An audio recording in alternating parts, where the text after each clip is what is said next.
Prácticamente todas las estructuras que han llegado hasta nuestros días desde la antigüedad están hechas de piedra. Entonces nos podemos llegar a preguntar por qué todas las construcciones de la antigüedad son de piedra. Aquí tenemos el ejemplo del acueducto de Segovia, que tiene casi 2000 años, o los famosos círculos de Stone Age, que tienen pues casi el doble de antigüedad.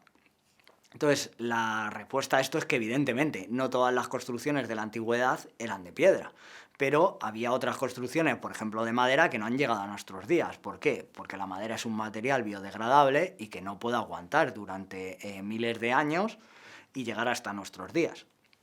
He puesto precisamente estos círculos de Stone Age porque en estos círculos se ha descubierto, debido a las cimentaciones y agujeros que había en el suelo, que aparte de los famosos círculos de piedra, había también círculos de madera a su alrededor. Pero esos círculos naturalmente no han llegado hasta nuestros días, han ido desapareciendo y no los hemos llegado a conocer. Entonces, el por qué estas construcciones eran de piedra y por qué la piedra era tan buena para poder hacer construcciones que durasen a lo largo de los siglos, nos va a servir de excusa un poco para que entendamos las características de la piedra y para que aclaremos algunos conceptos que son un poco dudosos. Entonces, una piedra tiene todas estas características. Es dura, es frágil, es rígida, tiene una densidad media y es resistente a compresión. Entonces vamos a ir viendo uno a uno qué significa esto. En primer lugar, la dureza. ¿Qué quiere decir que una piedra es dura? Esto es una piedra de granito y esto es una pieza de acero. Entonces hay un dicho que es que algo es más duro que el acero. En realidad, el acero, los metales en general, no son materiales especialmente duros. Hay aleaciones de acero que sí que son muy duras. Pero por regla general, el acero no es muy duro, suele ser más duro una piedra. ¿Qué quiere decir que algo es duro? La dureza es la resistencia a ser rayado. Y de hecho, con una pieza de granito puedo rayar el acero. Puedo dejar una marca sobre el acero si lo rayo. Y con una pieza de acero es más difícil rayar el granito. Yo he dejado una marca en el acero y no he dejado una marca en el granito. Eso quiere decir que el granito es más duro que el acero. Ya tenemos una característica. ¿Qué quiere decir que algo es rígido? Que algo es rígido y la piedra es muy rígida. La rigidez es la resistencia que tiene a deformarse frente a unas cargas determinadas. Con la fuerza que yo tengo en mis manos, soy incapaz de hacer una deformación que se pueda ver a simple vista sobre una piedra o sobre una pieza de acero. Sin embargo, hay otros materiales, como esta espuma, como una madera, es más flexible. Aquí ya tenemos una flexibilidad intermedia, no sé si se llega a ver en el vídeo, se deforma un poco, pero no sé si se llega a ver. O con un polímero más conocido como un plástico, aquí sí se ve claramente que somos capaces de deformarlo, ¿vale? Esto se deforma muy fácilmente y lo podéis probar vosotros. Bueno, pasamos al siguiente dato, que es la fragilidad. La fragilidad está asociada a la cantidad de energía que es capaz de absorber un material antes de romperse. Entonces, aquí surge una cosa interesante, porque esto no es muy intuitivo. Tenemos materiales, la piedra está incluida dentro de los materiales cerámicos, como el vidrio, por ejemplo, y son materiales muy frágiles, pero muy resistentes. Luego veremos qué quiere decir la resistencia, que es otro término más complejo. Que sea resistente quiere decir que tenemos que ejercer una fuerza por unidad de superficie muy grande para llegar a dañar estos materiales, a deformarlos o a romperlos. Sin embargo, que sea dúctil quiere decir que necesitamos una energía grande. Entonces, ¿cómo puede ser que necesitemos mucha fuerza pero poca energía?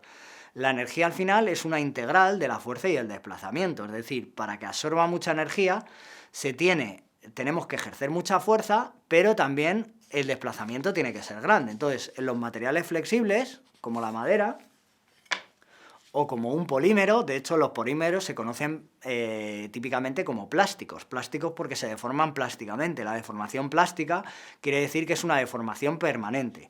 Un polímero lo puedo deformar mucho antes de que se parta. Por lo tanto, aunque la fuerza no sea muy pequeña, si el desplazamiento es grande, al final la integral es grande y hay que ejercer mucha energía para romperlo. Si yo tiro esto al suelo, no se va a romper, porque la energía de ese impacto es pequeña. Pero si tiro un trozo de cerámico o un vaso de cristal, pues se va a romper, porque aunque sea muy resistente, la energía que absorbe es muy pequeña. El siguiente dato sería la densidad. Tendemos a decir también que eres más pesado que una piedra pesa mucho. Relativamente pesa mucho más que los polímeros, o su densidad es mucho más alta que la de los polímeros o que la de la madera, pero si la comparamos con los metales es bastante más baja, sobre todo si lo comparamos con metales como el hierro o el acero. Si lo comparamos con el aluminio, pues es más cercana. Y llegamos al concepto de resistencia. ¿Qué significa exactamente la resistencia? Bueno, tenemos que comparar aquí dos conceptos. Uno es la tensión y otro es la resistencia. La tensión, a lo que es igual, es a fuerza por unidad de superficie. Es decir, si yo ejerzo aquí una fuerza, por ejemplo, de tracción y tiro de este elemento, pues si yo divido esa fuerza entre la unidad de superficie, tengo un valor de tensión, que es la fuerza por unidad de superficie que estoy ejerciendo en cada uno de los puntos de este material. Bueno, pues este material, como todos los materiales, tiene una propiedad que es la resistencia. Si esa tensión que ejerzo es menor que la resistencia, el material la aguantará y no pasará nada. Pero si la tensión supera el valor de la resistencia, entonces ese material fallará, se romperá. Aparecerá una fisura o fallará de distintas formas. Hay materiales, diferentes formas en las que fallan los materiales, pero en cualquier caso fallará y no será capaz de superar eso. Entonces vamos a ver porque hemos puesto que tiene una buena resistencia a compresión. Aquí tenemos una tabla en la que tenemos diferentes propiedades de distintos materiales. Hemos incluido el granito, la piedra caliza, que son dos tipos de piedra, y dos materiales como el cemento y el ladrillo, que son como piedras artificiales, porque también son...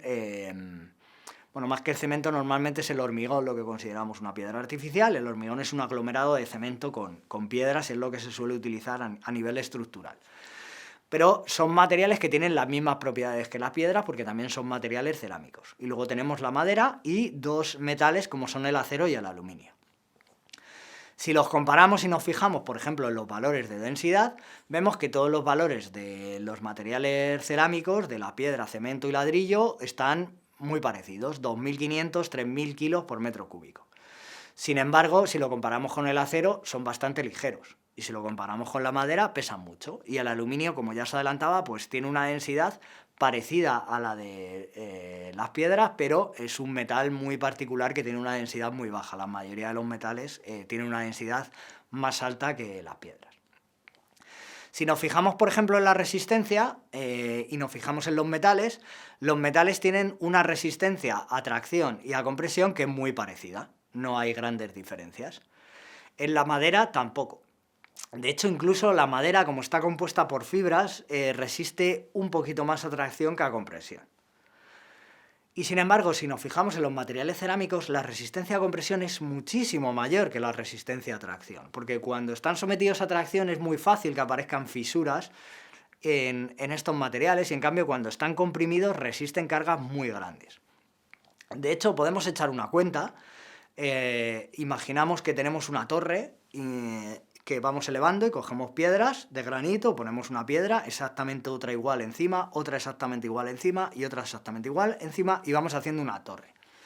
La tensión a la que está sometida será proporcional a la altura de la torre. Según vayamos metiendo más elementos, irá aumentando la fuerza, pero la superficie siempre va a ser la misma. Y esa carga que tenemos es proporcional a la densidad. Bueno, si echamos esta cuenta y tenemos en cuenta la resistencia a compresión del granito, y su densidad, llegamos a la conclusión de que la altura de esa torre puede ser de 11,5 kilómetros. Es decir, si queremos utilizar un elemento para hacer una torre, pues parece que el granito es un buen elemento, porque nunca vamos a llegar a hacer una torre de 11,5 kilómetros. Por eso lo utilizaban tanto los antiguos y por eso ha resistido tanto, porque desde el punto de vista de la resistencia es muy buena. De hecho, si hay estructuras de piedra que fallan y que necesitan una restauración o que se han caído, no suele ser un problema de resistencia. Cuando tenemos un problema de resistencia a las piedras suelen ser pues, porque esas piedras llevan siglos y el efecto de los elementos, del agua, el hielo, el viento, las han ido erosionando y las han ido dañando y entonces nos baja ese valor de la resistencia a compresión. Pero normalmente no es por ese motivo. La mayoría de las estructuras de piedra que fallan han fallado por otros problemas como la estabilidad de las cimentaciones. Alguna de las cimentaciones se ha movido o se ha hundido verticalmente o se ha desplazado lateralmente por las lluvias, por el que la cimentación estaba mal planteada, por lo que fuese, y a lo largo de los siglos, pues cuando se mueve eso, pues la estructura ya empieza a ser inestable y se viene a caer. Pero el problema de la resistencia es muy difícil que los encontremos en una estructura de piedras cuando todas las piedras están sometidas a compresión.